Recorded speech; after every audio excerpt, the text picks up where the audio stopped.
আল্লাহ আমার রব, এই রবি আমার সব। দামে দামে তুন মনে তারি অনুভব। তোমার দুনিয়াতে আমি যেদিকে তাকাই, অথই নিয়ামতে ডুবে আছি সবাই। পাক পাখালির গানে শুনি তসবি কলরব, তসবি কলরব। আল্লাহ আমার রব, এই রবি আমার সব। আসসালামু আলাইকুম, আলহামদুলিল্লাহ, আসসালাতু ওয়াসসালামু আলা রাসূলিল্লাহ। প্রিয় দর্শক, আপনারা যারা দেশে আছেন প্রবাসে, সবাইকে জানাই অনেক অনেক প্রীতি ও শুভেচ্ছা। শুরু হলো এনটিভি আয়োজিত এবং ভীষণ নিবেদিত অনুষ্ঠান আপনার জিজ্ঞাসা। আপনাদের সাথে আছি আমি জয়নুল আবেদিন আজাদ, আর আপনাদের মনোযোগের প্রশ্নের জিজ্ঞাসার জবাব দিচ্ছেন বিশিষ্ট আলেম ডক্টর মোহাম্মদ সাইফুল্লাহ। আসসালামু আলাইকুম ওয়া রাহমাতুল্লাহি ওয়া বারাকাতুহু। প্রিয় দর্শক, চলুন তাহলে জিজ্ঞাসার জগতে। শুরুতে একটি ইমেল পাঠিয়েছেন ফাহিম রাফসান, গাজীপুর, ঢাকা থেকে। লিখেছেন, আরাফার দিবসের দোয়া কি সর্বোত্তম? আর এই দিবসের দোয়া কি শুধু যারা আরাফায় অবস্থান করবে তাদের জন্য সর্বোত্তম? ধন্যবাদ। দুটি প্রশ্ন করেছেন। প্রথম প্রশ্ন হচ্ছে, আরাফার দিবসের দোয়া কি সর্বোত্তম? মানে এখানে বুঝতে হবে যে আপনি আরাফার দিবসের দোয়া কি সর্বোত্তম, এর অর্থ কী? এর হাদিসের মধ্যে রাসূলুল্লাহ সাল্লাল্লাহু আলাইহি ওয়াসাল্লাম যেটা বলেছেন, খাইরুদ দোয়া ইয়াউম আরাফা, এটার দুটি অর্থ।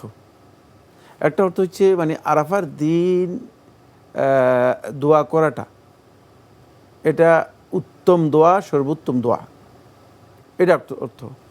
মানে এর একটা অর্থ হচ্ছে এই অর্থ যে মানে আরাফার দিনে যদি আল্লাহর বান্দাগণ দোয়া করে থাকেন, তাহলে তারা যে দোয়াটা করবেন এটা সর্বোত্তম দোয়া, এটা বোঝানোর জন্য একথা বলা হয়েছে। আরেকটি অর্থ হচ্ছে খাইরুদ দোয়া ইয়াউম আরাফা, হচ্ছে আরাফার ময়দানে যারা উপস্থিত হবেন এবং তারা আরাফার দিবসে যে দোয়া করবেন, তাদের যে দোয়াটা আল্লাহ তাআলার কাছে সবচেয়ে উত্তম দোয়া, এটা হলো এখানকার উদ্দেশ্য।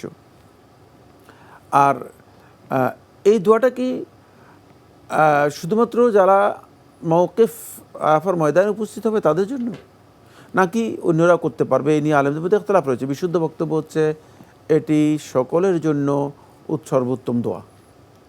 যেহেতু রাসূলুল্লাহ সাল্লাল্লাহু আলাইহি ওয়াসাল্লাম আরাফার মওকিফের সাথে উল্লেখ করলেও রাসূলুল্লাহ সাল্লাল্লাহু আলাইহি ওয়াসাল্লাম প্রথমে উমুম শব্দ ব্যবহার করেছেন, আম শব্দ ব্যবহার করেছেন, জেনারেল শব্দ ব্যবহার করেছেন। ফলে আরাফার ময়দানে যারা উপস্থিত হবে তারা দোয়া করলেও এটা উত্তম দোয়া হবে, আর যারা ওই দিনে দোয়া করবে আরাফার ময়দানে উপস্থিত না হয়ে তারাও ওই দিন সন্ধ্যায় যদি দোয়া করে থাকে এটা উত্তম দোয়া হবে। এই কারণে ইমাম ইবনে রজব রাহিমাহুল্লাহ তাআলা আহমদ ইবনে হাম্বল রাহমাতুল্লাহ থেকে বর্ণনা করেছেন যে তারিফ হচ্ছে আরাফার দিবসে সন্ধ্যাবেলায়, মানে অর্থাৎ সূর্য হেলে যাওয়ার পর থেকে আরম্ভ করে সূর্যাস্তের আগ পর্যন্ত এই সময়টুকুতে দোয়া করা, অথবা এই সময়টুকুতে আল্লাহ তাআলার কাছে ফরিয়াদ করা, ইবাদত করা, জিকির আজকার করা, তাসবিহ করা, এটাকে তিনি সুন্নাহসম্মত আমল মনে করতেন এবং সালাফদের অনেকের আমল সাব্যস্ত হয়েছে তারিফ। যেহেতু তারিফটা সালাফদের অনেকের আমল সাব্যস্ত হয়েছে আরাফা উপলক্ষে, সেই ক্ষেত্রে আরাফার এই দিবসটা শুধুমাত্র দোয়াটা আরাফার ময়দানে যারা উপস্থিত হয়েছে তাদের জন্য নয়, বরং যারা আরাফার ময়দানে উপস্থিত হয়নি তাদের জন্য প্রযোজ্য হবে। এটা হাদিসের মূল বক্তব্য থেকে বোঝা যাচ্ছে। বাংলাদেশ থেকে করলেও কি হবে? হ্যাঁ, হ্যাঁ, সুতরাং এটা ওই দিনের মানে সন্ধ্যাবেলার দোয়াটা, মানে সূর্য হেলে যাওয়ার পর থেকে এটা মানে সকলের জন্য দোয়া, উত্তম দোয়া। কিন্তু আরাফার ময়দানের উপস্থিতির ফজিলত ভিন্ন, আলাদা।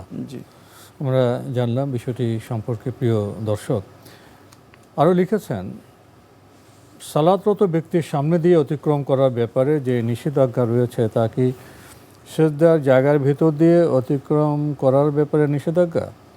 আমরা তো জানি যে কারো সিজদার জায়গার বাহির দিয়ে যাওয়া দোষণীয় নয়। ঠিকই বলেছেন, সিজদার জায়গা নয়, সেটা হচ্ছে মানে সে তার সামনে মানে সিজদা পর্যন্ত যতটুকু জায়গা আছে এর বাহির দিয়ে যদি কেউ অতিক্রম করা যায় এতে কোনো অসুবিধা নেই। মা বাইনা ইয়াদাইল মুসাল্লি, মুসল্লির সামনে, এই সামনে বলতে মুসল্লি যতটুকু পর্যন্ত তার মানে আয়ত্তে রয়েছে, দণ্ডমান অবস্থা থেকে সিজদা যে জায়গাটা আছে এতটুকু পর্যন্তই তার আয়ত্তে থাকে, এর বাইরে তিনি সালাত আদায় করার জন্য যতটুকু জায়গা প্রয়োজন, এর বাইরে জায়গা তাকে দখল করাও জায়েজ নেই, তার কোনো হকও নেই। এর বাইরে দিয়ে যাতায়াত করতে পারে। জি। বিজাতীয় সাংস্কৃতিক অনুষ্ঠান উপলক্ষে যদি কোনো মেলার আয়োজন হয় এবং কোনো মূল্য ছাড় চলে, তাহলে ওই সকল মেলায় কেনাকাটার উদ্দেশ্যে উপস্থিত হওয়া এবং মূল্য ছাড়ের জিনিস কেনা উভয় কি জায়েজ হবে? জুমহুর উলামা কেরাম এটাকে হারাম বলেছেন, জায়েজ নয় বলেছেন। সেক্ষেত্রে যথাসম্ভব এটাকে এড়িয়ে যাওয়া হচ্ছে উত্তম। তবে আলেমদের এই মাসআলার মধ্যে ইখতিলাফ রয়েছে। সেটা হচ্ছে, একটা হচ্ছে মানে সংস্কৃতি মানে মেলা কেন্দ্রিক মেলা। মেলা হচ্ছে মানে যেখানে মানে বস্তুর আদান প্রদান, বেচা কেনা, এই ধরনের একটা কিছু হয়ে থাকে। আরেকটা হচ্ছে ধর্মীয় কালচার, যেখানে কি করা হয়, প্র্যাকটিস করা হয় থাকে। দুইটা এক জিনিস নয়। যদি এমন হয় যে মানে ধর্মীয় কালচারটাই প্র্যাকটিস সেখানে করা হয় থাকে, আর মেলাটা হচ্ছে জাস্ট মানুষদেরকে একত্রিত করার জন্য, তাহলে সেখানে যাওয়া হারাম হবে। কোন একটা বাড়তি আকর্ষণ, হ্যাঁ, বাড়তি আকর্ষণ। কিন্তু যদি এটা হয় যে মানে এই উপলক্ষে একটা মেলার আয়োজন করা হয়েছে, তাহলে সেখানে যাওয়ার ব্যাপারে আলেমদের দুটি অভিমত রয়েছে। একদল আলেম বলেছে না, যেতে কোনো বাধা নেই, যেহেতু এটা শুধুমাত্র একদিকে তাদের কালচারাল অনুষ্ঠান, তাদের ধর্মকর্ম চলতেছে, আরেকদিকে মেলার এটা শুধুমাত্র আলোচনা, এটা শুধুমাত্র মেলা, শুধুমাত্র জিনিসপত্র বেচা কেনা করা হয়ে থাকে, তাহলে এতে যাওয়া মানে জায়েজ রয়েছে। তবে আলেমদের দুটি অভিমত রয়েছে। উত্তম হচ্ছে কোনো সন্দেহ নেই মানে তাদেরকে কোনোভাবে তাসবিদ করা। তাসবিদ হচ্ছে তাদের মানে সংখ্যা বৃদ্ধি করে দেয়া। কারণ যদি আমরা না যাই তাহলে তো তাদের এই ধরনের আয়োজন হবে না, সেটাকে জমিয়ে দেওয়া। হ্যাঁ, এটাকে আমরাই তাসবিদ করে দিচ্ছি, মানে এটাকে মার্কেটিং আমরাই তাসবিদ করে দিচ্ছি, পূর্ণতা দিচ্ছি, এটাকে মার্কেটিং আমরাই করে দিচ্ছি, পূর্ণতা দিচ্ছি। সুতরাং যদি মুসলিমরা এগুলো থেকে বিরত না হয়, তাহলে মুসলিম সমাজে তারা মার্কেটিং, তারা এভাবে মুসলিমদের মাধ্যমে মার্কেটিং পেয়ে যাবে এবং মুসলিমরা এর মাধ্যমে ক্ষতিগ্রস্ত হবে। ফলে এই ক্ষেত্রে এটাকে বর্জন করা, ত্যাগ করা, দূরে থাকা, এটা অবশ্যই ধর্মীয় চেতনার দাবি, এবং এটা না করাটাই হচ্ছে মুসলমানদের কাছে ঈমানের পরিচায়ক এবং গুরুত্বপূর্ণ বিষয়। আমরা জানলাম বিষয়টি সম্পর্কে। প্রিয় দর্শক, আরও একটি চিঠি পাঠিয়েছেন হেনা পাইকপাড়া, ঢাকা থেকে লিখেছেন, মহিলাদের জানাজার নামাজ পড়া যাবে কি? অর্থাৎ মসজিদুল হারামে প্রতি ওয়াক্ত জানাজা আসে, এমত অবস্থায় মহিলারা জানাজার নামাজ পড়বে না মসজিদ থেকে বের হয়ে আসবে? সব দেশের মহিলারা নামাজ পড়ে, একটু বুঝিয়ে বলবেন? অবশ্যই মহিলারা মসজিদে জানাজার সালাত আদায় করবে। যদি জানাজার সালাত উপস্থিত হয়ে যায়, মহিলারা মসজিদে নয়, যেখানে আছে সেখানেই মহিলারা জানাজার সালাতে অংশগ্রহণ করতে কোনো ধরনের বাধা নেই। যেমন এখানে জানাজা নিয়ে আসা হয়েছে, সেখানে পুরুষও আছে, মহিলাও আছে, তাহলে মহিলারা পেছনের কাতারে দাঁড়াবে, পুরুষের সামনের কাতারে দাঁড়াবে। যেমনিভাবে মসজিদে হারাম, মসজিদে নববীতে মহিলাদের জানাজার সালাত হয়ে থাকে, ঠিক পৃথিবীর সর্বত্র মহিলারা জানাজা সালাতে অংশগ্রহণ করতে পারবে।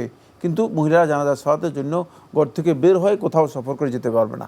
মহিলারা জানাজার সালাতের জন্য আনুষ্ঠানিকভাবে সফর করবে না। কিন্তু যেমন জানাজা নিয়ে আসা হয়েছে, সেখানে মহিলারা উপস্থিত আছে, তাহলে সালাতের মানে সালাত তো এটা ইবাদত না, ইবাদত মহিলাদের জন্য কি আলাদা করে দেওয়া হয়েছে? এটা মহিলাদের জন্য করে সালাতকে আলাদা করা হয়নি। সুতরাং সেই ক্ষেত্রে মহিলারাও পেছনের কাতারে দাঁড়াবে, সালাতে অংশগ্রহণ করবে। জি। লিখেছেন, স্ত্রী সহবাসে যে দোয়া আছে তা কি আবশ্যকীয়? আবশ্যকীয়, আবশ্যকীয়, আবশ্যকীয় বলতে ফরজ তো, সুন্নাহ, কিন্তু সুন্নাহ হলে আবশ্যকীয়। কারণ হচ্ছে এই সমস্ত কারণে শয়তান মানুষের উপর বর্ধন প্রভাব বিস্তার করে থাকে। জি। এতিমদের সম্পদ বিনষ্টকারীদের কি শাস্তি হবে? তারা জাহান্নামে আগুন তাদের পেটের মধ্যে দিয়ে মানে ভর্তি করতেছে।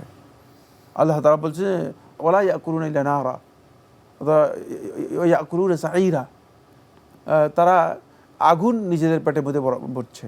সুতরাং জাহান্নামে তাদেরকে কঠিন শাস্তি দেওয়া হবে, এবং তারা যা বক্ষণ করতেছে এগুলো আগুন বক্ষণ করতেছে। কিয়ামতের দিন পেট থেকে তারা এগুলো অবশ্যই তাদেরকে এই হক তো আদায় করতেই হবে, তারা জাহান্নামে আগুন তাদের পেটে ভর্তি করে দেওয়া হবে। এবারে চিঠিটি যিনি পাঠিয়েছেন নাম প্রকাশে অনিচ্ছুক, লিখেছেন, আমাদের মহিলাদের ব্যাপারে হাদিসে উল্লেখ করা হয়েছে যে বেশি সংখ্যক মহিলারা জাহান্নামী হবে, এর কারণ কি? না, এই বক্তব্য কোথাও উল্লেখ করা হয়নি হাদিসে। আপনি যেটা বলেছেন এই বক্তব্য হাদিসের মধ্যে নেই। হাদিসে যেটা এসেছে রাসূলুল্লাহ সাল্লাল্লাহু আলাইহি ওয়াসাল্লাম বলছে, আমি জাহান্নাম দেখেছি, আমি ফাইজা আকসারু আহলিহা আন-নিসা, আমি দেখছি যে অধিকাংশ মানে জাহান্নামের অধিবাসীকে দেখতে পেয়েছি মহিলাদেরকে। এটা রাসূলুল্লাহ সাল্লাল্লাহু আলাইহি ওয়াসাল্লাম যেটা দেখেছেন সেটা বর্ণনা দিয়েছেন, আর ওর কারণে সেখানে উল্লেখ করে দিয়েছেন, মানে যেই সমস্ত কারণে মহিলারা জাহান্নামী হবে। এর কারণ হচ্ছে তারা যেই সমস্ত কাজগুলো করে থাকে, ইন্না কুন্না তাকফুরনাল আশির, তোমরা তোমাদের স্বামীদের অকৃতজ্ঞ হও, বা তুকসিরনা লান, অধিক পরিমাণে তোমরা লানত করো। তোমাদের মধ্যে দেখা যাচ্ছে যে তোমরা মানে বেশি পরিমাণে মানুষদেরকে লানত করো। লানতের মধ্যে তাদের আপনি দেখবেন যে মানে কোথায় কোথায় তারা লানত করে থাকে, এবং তারা স্বামীদের অনেক ক্ষেত্রেই অকৃতজ্ঞতা প্রকাশ করে। কৃতজ্ঞতা বলতে একটা জিনিস খুব কম পাওয়া যায়। রাসূলুল্লাহ সাল্লাল্লাহু আলাইহি ওয়াসাল্লাম তাদের এই কাজগুলো যে আল্লাহ তাআলার কাছে নিন্দিত, এবং এই কাজের কারণে যে তাদের মধ্যে অনেকেই জাহান্নামে যাবে, এই দিকে ইঙ্গিত করার জন্য এই বক্তব্য দিয়েছেন। কিন্তু এই বক্তব্যে আপনি মানে সরাসরি অনুবাদ করে মানে একটা ভিন্ন অর্থ নিয়ে গিয়েছেন, সেটা হচ্ছে যে জাহান্নামে বেশিরভাগই নারী। না, এটা আলেমদের মধ্যে কেউ কেউ বলেছেন, কিন্তু এই বক্তব্য হুবহু এই অর্থে যথাযথ নয়।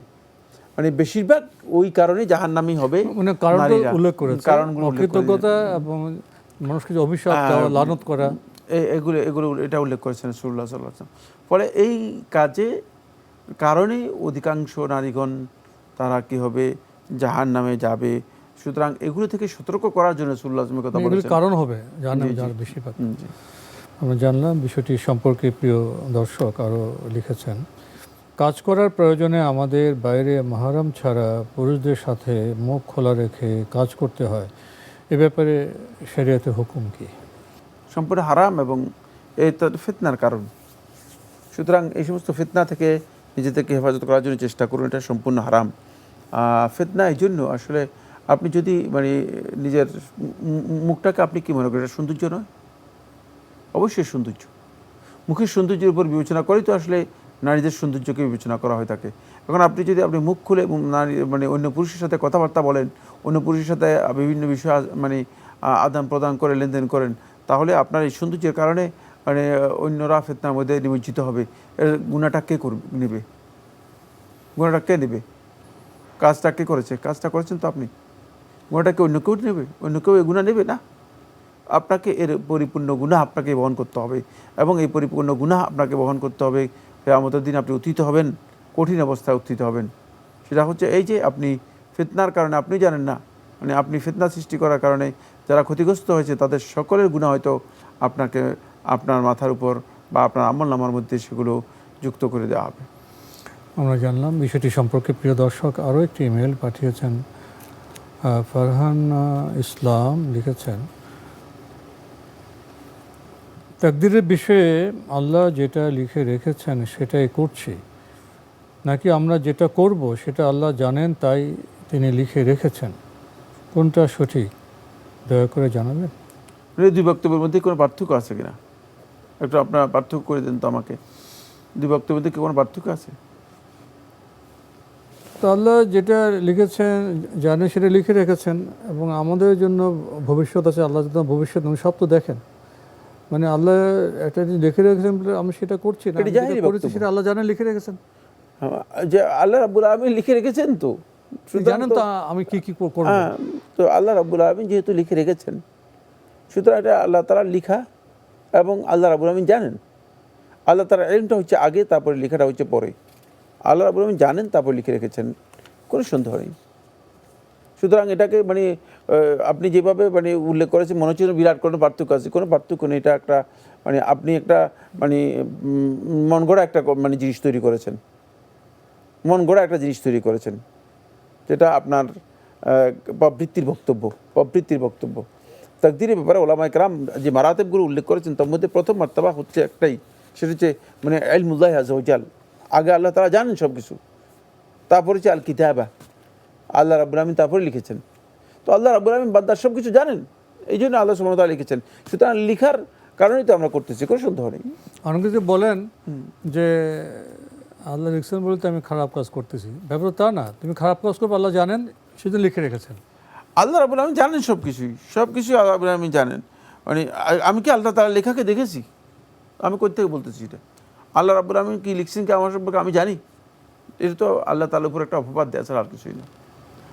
আমরা জানলাম বিষয়টি সম্পর্কে। প্রিয় দর্শক, আরেকটি চিঠি যিনি পাঠিয়েছেন নাম প্রকাশে অনিচ্ছুক লিখেছেন, বড়দের সম্মানের জন্য আমরা ছোটরা একটু সামনে দিয়ে মাথা নিচু করে চলে যাই, এটা করা কি যাবে? না, এটা করা জায়েজ নেই, এটা সম্পূর্ণ হারাম। এটা সম্মানের কোনো দিক না।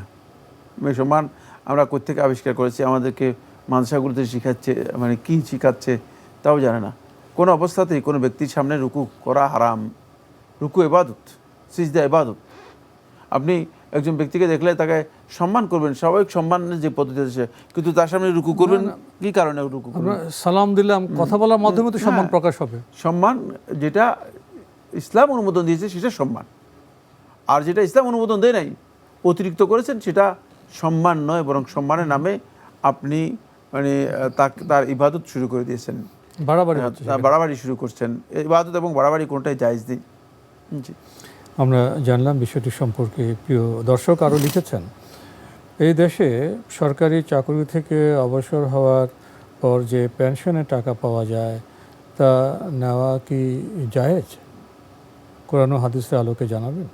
না জায়েজ হওয়ার কারণ আছে আমার জানা নেই, কিন্তু পেনশনের যে টাকা, সেই টাকার উপর নির্ভর করবে যে পেনশনটা আপনি আসলে কিসের ভিত্তিতে নিচ্ছেন, সুদের ভিত্তিতে না অন্য কোনো ভিত্তিতে, সেটা বিশ্লেষণ করতে হবে।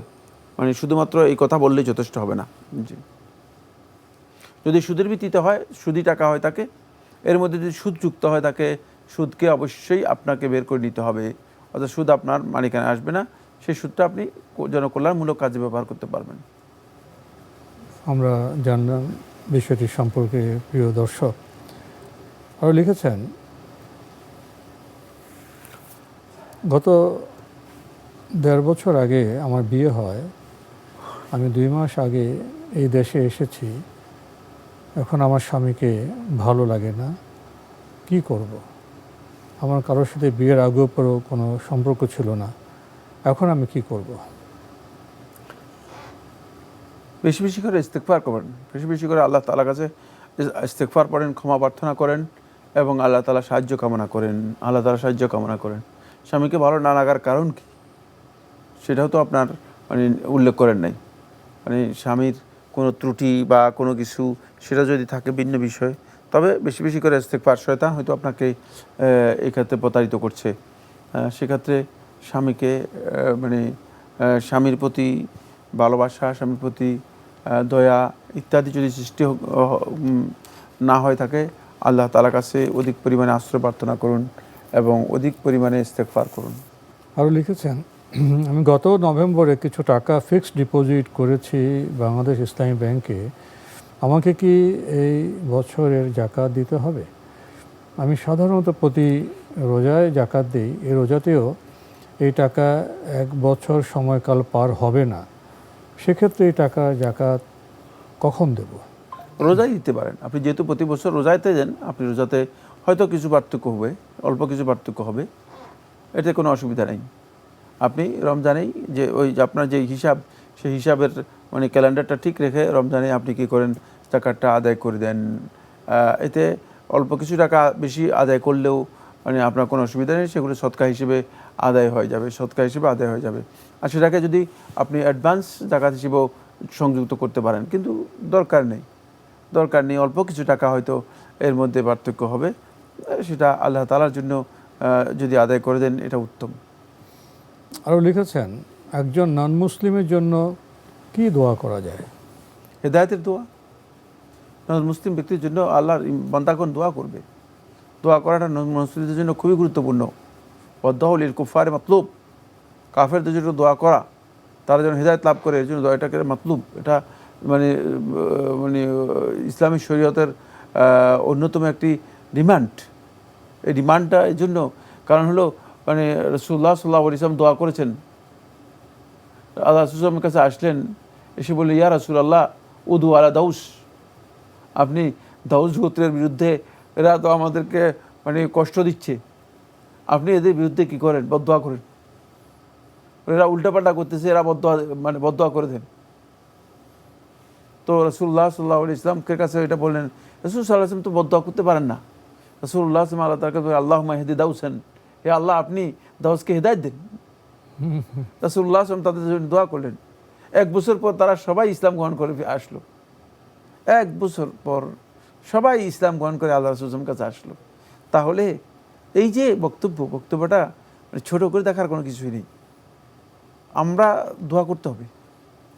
হয়তো হিদায়াতের জন্য আমরা অনেকে দোয়া করি না, এবং এটাকে আমরা খুব বেশি গুরুত্বও দেই না। শুধু কিন্তু দেখেন আপনি বিতৃষ্ণা প্রকাশ করে, দোয়া করে না। এরকম ঘটনা আমি আরো অনেক বলতে পারবো, কিন্তু সময় নেই, আমি বলবো না। মানে রাসূলুল্লাহ সাল্লাল্লাহু আলাইহি ওয়াসাল্লামকে বলা হয়েছে, রাসূল সাল্লাল্লাহু আলাইহি ওয়াসাল্লাম শুধু 2-1টা ক্ষেত্রে রাসূলুল্লাহ সাল্লাল্লাহু আলাইহি ওয়াসাল্লাম মানে কারোর জন্য কি করেছেন, আল্লাহ তাআলার কাছে শিকায়ত করেছেন, এই জন্য যেহেতু তারা সীমালঙ্ঘন করেছে, তাদের সীমালঙ্ঘনের জন্য আল্লাহ তাআলা বারবার তার সীমালঙ্ঘন করেছে।